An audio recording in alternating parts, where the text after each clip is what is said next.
there are some things going on behind the scene, but it's not the time, to put it in the press.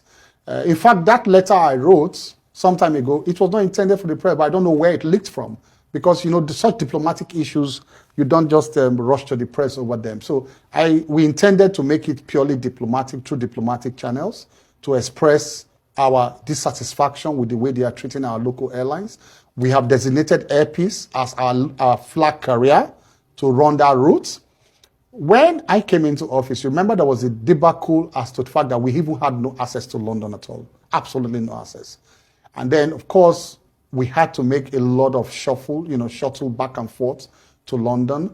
And then we finally got Heathrow. In fact, like I said, I had to stand in the gap because they thought that Airpeace had no backing of the federal government.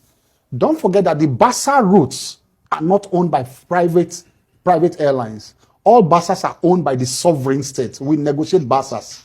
You don't negotiate BASAs with private airlines. So when the federal government now owns the BASA, one gets those rights, you now give those rights out to private airlines. Say, you take this route, you take this route, you take that route. So we designated Airpeace.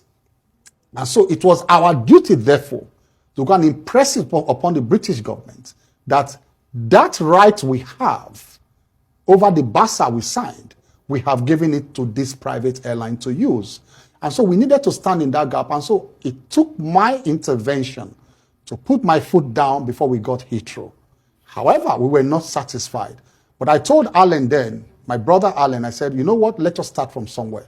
He was remonstrating. I said, no, let us start from Gatwick. Let's start from somewhere. Yes. However, the moment that started, we shifted our attention to Heathrow. And I've written a letter to my counterpart in Britain, in the UK. I said, Heathrow is our rights because we are giving you our Tier 1 airport here. You have to give us your own Tier 1 airport. Yes. They said, well, there are some concessions, there are some slot allocation companies that are in charge of slots and all of that. But the point we are making is that you cannot sell your rights to the slot company without the slot company taking into account your own commitments to other people, third parties.